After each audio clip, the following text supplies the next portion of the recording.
നമസ്കാരം മലയാളി വാർത്തയിലേക്ക് സ്വാഗതം.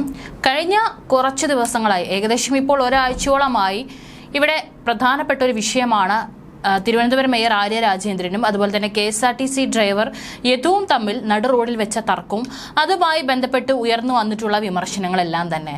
ഇതിൽ കൂടുതൽ ആളുകളും യദുവിന്റെ ഭാഗത്താണ് നിൽക്കുന്നത്. യദു നൽകിയ പരാതിയിൽ യാതൊരു തരത്തിലുള്ള നടപടിയും എടുക്കാതെ പോലീസ് കാണിക്കുന്നതിനോട് വലിയ രീതിയിൽ തന്നെയാണ് പല സൈഡിൽ നിന്നും വിമർശനങ്ങൾ ഉയരുന്നത്.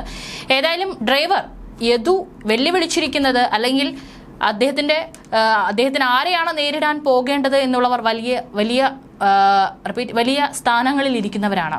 മേയർ ആര്യ രാജേന്ദ്രൻ, അവരുടെ ഭർത്താവായിട്ടുള്ള സച്ചിൻ ദേവ് MLA എന്നിവരാണ് യദു നേരിടേണ്ടിയിട്ടുള്ള ആളുകൾ. ഏതായാലും മേയർ KSRTC ഡ്രൈവർ തർക്കത്തിൽപ്പെട്ട KSRTC ഡ്രൈവർ യദുവിന്റെ ഡ്രൈവിംഗ് ലൈസൻസ് റദ്ദാക്കാൻ സാധ്യതയുണ്ടെന്നുള്ള റിപ്പോർട്ടുകളാണ് പുറത്തുവരുന്നത്. KSRTCയിൽ നിന്ന് പിരിച്ചുവിടാനും ആലോചനയുണ്ട്. സംഭവ ദിവസം തിരുവനന്തപുരത്തേക്കുള്ള യാത്രയിൽ ഡ്രൈവിംഗിനിടെ യദു 1 മണിക്കൂറോളം ഫോണിൽ സംസാരിച്ചുവെന്നാണ് പോലീസ് കണ്ടെത്തിയിരിക്കുന്നത്. ഡ്രൈവിംഗിനിടെ ഫോൺ ഉപയോഗിച്ച നിയമലംഘനം ചൂണ്ടിക്കാട്ടി KSRTCക്ക് റിപ്പോർട്ട് നൽകും. മോട്ടോർ വാഹന വകുപ്പിനും നൽകും. ഇതോടെ ജോലിയും ലൈസൻസും യദുവിന് നഷ്ടമാകാൻ സാധ്യതയേറെയാണ്. മേയർക്കും MLA സച്ചിനുമെതിരെ നിരന്തരം പ്രതികരിക്കുന്ന യദുവിനെ എല്ലാ അർത്ഥത്തിലും തളയ്ക്കാനാണ് തീരുമാനം. അതായത് 18ാമത്തെ അടവും പയറ്റാനുള്ള ഒരുക്കത്തിലാണ് എതിർഭാഗത്ത് നിൽക്കുന്നവർ. തൃശ്ശൂരിൽ നിന്ന് യാത്ര തുടങ്ങി പാളയം എത്തുന്നതുവരെ പലതവണയായി യദു 1 മണിക്കൂറോളം ഫോണിൽ സംസാരിച്ചുവെന്നാണ് പോലീസിന്റെ കണ്ടെത്തൽ. ബസ്സിലെ CCTV ദൃശ്യം കാണാതായതിന് ഉത്തരവാദി ഡ്രൈവറാണെന്ന് ഒരു വിഭാഗം വാദിക്കുമ്പോഴാണ് ഈ നീക്കം.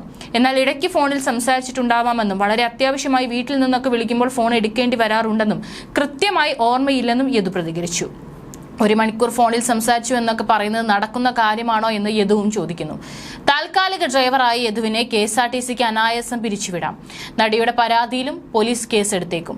ഫോൺ ഉപയോഗം നിയമലംഘനമാണെന്നും പക്ഷെ ചിലപ്പോൾ ഫോൺ എടുക്കാതിരിക്കാൻ പറ്റാത്ത സാഹചര്യമാണ് ഉണ്ടാവാറുള്ളതെന്നും യദു പറഞ്ഞു. സുഖമില്ലാത്ത അമ്മയും കുട്ടിയുമൊക്കെയാണ് വീട്ടിലുള്ളത്. നടപടി വരുമ്പോൾ അപ്പോൾ നോക്കുമെന്നും യദു കൂട്ടിച്ചേർത്തു. മെമ്മറി കാർഡ് കാണാതായതിന് പിന്നിൽ ഡ്രൈവറാണെന്ന ആരോപണത്തിനും യദു മറുപടി നൽകി. കാർഡ് കിട്ടേണ്ട ഏറ്റവും ആവശ്യക്കാരൻ താനാണ്. അങ്ങനെയാവുമ്പോൾ തനിക്ക് കാര്യങ്ങൾ എളുപ്പമാവും. പക്ഷെ അത് കണ്ടുപിടിക്കാൻ പോലീസ് തയ്യാറാവുന്നില്ലെന്നും യദു പ്രതികരിച്ചു.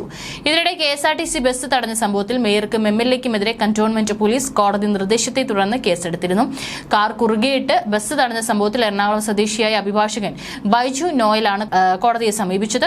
ഹർജി പരിഗണിച്ച കോടതി പരിശോധിച്ച് നടപടിയെടുക്കാൻ കന്റോൺമെന്റ് പോലീസിനോട് നിർദ്ദേശിക്കുകയായിരുന്നു. ഇതിനിടെയാണ് ഗതാഗത നിയമലംഘനത്തിന്റെ പേരിൽ യദുവിനെതിരെ നടപടി വരുന്നത്.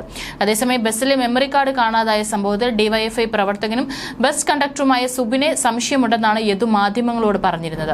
കണ്ടക്ടറും MLAയും അടക്കം ഗൂഢാലോചന നടത്തിയോ എന്ന് സംശയിക്കുന്നു. സംഭവം നടക്കുമ്പോൾ കണ്ടക്ടർ മുൻസീറ്റിലാണ് ഇരുന്നത്. സച്ചിൻ ദേവ് ബസ്സിൽ കയറിയപ്പോൾ എഴുന്നേറ്റ് സീറ്റ് നൽകിയത് കണ്ടക്ടറാണ്. MLA വന്നപ്പോൾ സഖാവെ ഇരുന്നോളൂ എന്ന് പറഞ്ഞ് മുന്നിലെ സീറ്റ് മാറിക്കൊടുത്തെന്ന് യദു ആരോപിച്ചിട്ടുണ്ട്.